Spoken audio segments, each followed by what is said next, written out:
whatever happened, and just I want to bring only to your notice, not even government. Sir, मैं आपका ध्यान 4 फरवरी 2026 को राष्ट्रपति के अभिभाषण पर धन्यवाद प्रस्ताव पर हुई चर्चा के दौरान दिए गए अपने भाषण पर दिलाना चाहता हूं।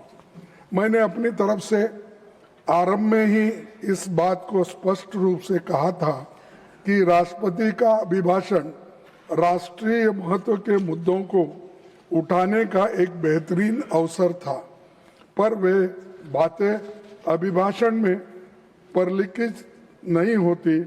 इसी भाव के साथ मैंने सामाजिक न्याय से लेकर संसदीय तंत्र पर तथ्यों पर मैं अपने बातें रखी थी, लेकिन राज्यसभा की वेबसाइट पर अपलोड किए गए भाषण को शब्दशः पाठ की समीक्षा करने पर मैंने पाया कि मेरे भाषण का एक बड़ा हिस्सा बिना किसी उचित औचित्य के या तो एक्सपेंशन दिया है या बिना किसी उचित जस्टिफिकेशन से हटाया गया है। मैंने जो समीक्षा की है उसमें पाया है कि मेरे भाषण के अनरिकॉर्डेड पोर्शंस वे हैं जिसमें मैंने वर्तमान सरकार के कार्यकाल में संसदीय कामकाज पर तथ्यों के साथ टिप्पणियां की है और प्रधानमंत्री जी की चंद नीतियों की आलोचना की है, जो कि नेता प्रतिपक्ष होने के कारण मेरा यह दायित्व भी है, क्योंकि मुझे लगता है कि वे नीतियां भारतीय जनमानस पर प्रतिकूल प्रभाव डाल रही है। मेरा संसदीय जीवन 5 दशक से अधिक का है। लंबे समय तक विधायक और सांसद के रूप में मैंने काम किया है और हमेशा मैंने सदन की गरिमा, नियम, परंपराओं और पीठासीन अधिकारी के कर्तव्य की जानकारी के साथ हमेशा भाषा की मर्यादा के प्रति सजग और सचेत रहा हूं। कहा किन बातों को निकाला जा सकता है, इसमें पूरी तरह मैं वाकिफ हूं और कुछ जानता हूं।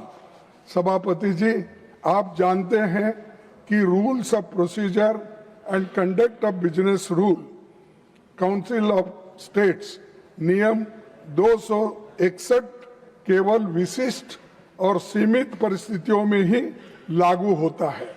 इसीलिए मैं आपसे विनती करना चाहता हूं कि मेरी जो टिप्पणियां हटाई गई है उनमें कुछ भी असंसदीय या डिफेमेटरी वर्ड्स नहीं है और न ही इसमें नियम 261 का कहीं उल्लंघन भी मैंने नहीं किया है। Okay, I will look into it. I will look into it. One minute, sir. I will complete. मेरी कही गई बातें स्पष्ट रूप से चर्चा के अधीन विषय से संबंधित थी।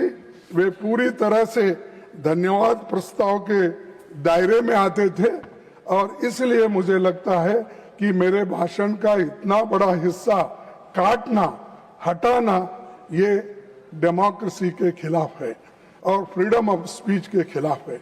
संविधान के अनुच्छेद 105(1) के तहत सांसदों को मिले अभिव्यक्ति की स्वतंत्र के अधिकार को लेकर भी चिंता प्रकट करता है। इसीलिए मैं आपसे निवेदन करता हूं कि हटाए गए अंशों पर पुनर्विचार करते हुए बहाल किया जाए। आपसे मुझे न्याय नहीं मिला तो मैं I already told you I am looking into it. 1 minute. Please be let आप it go मुझे to न्याय the नहीं मिला question तो of- मैं आप जनता के बीच अनरिकॉर्डेड वर्षन को साझा करने को बाध्य होगा।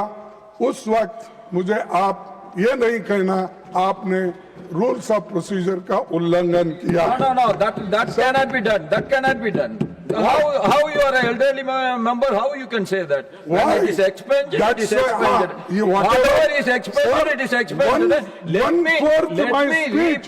me look into back. Whatever I said, the Modi's policies are not good. No. Nothing will go on Whatever record. I Nothing will said- go on record.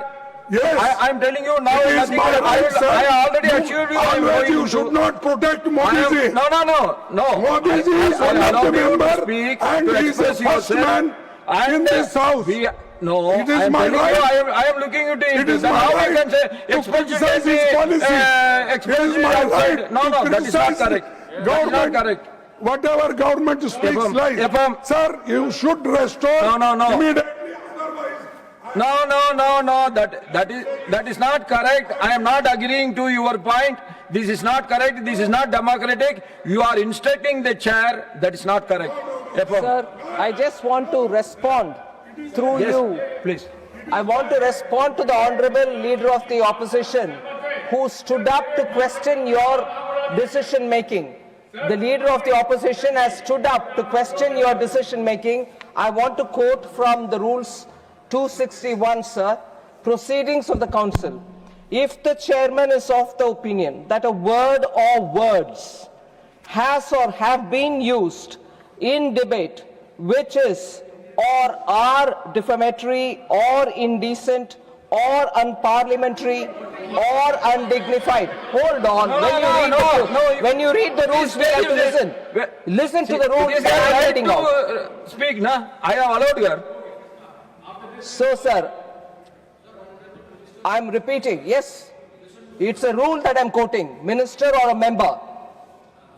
If the chairman is of the opinion, I'm repeating, that a word or words has or have been used in debate which is or are defamatory or indecent or unparliamentary or undignified, he may in his discretion, the chairman, in his discretion, order that such word or words be expunged from the proceedings of the council.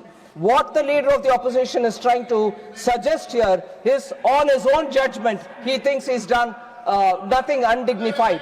Whereas you've taken a call, as a chairman, and to re-question that and to suggest that it is to protect the Honorable Prime Minister, I think is not appropriate for the position of the Leader of the Opposition. I think the respect should be given to the chair.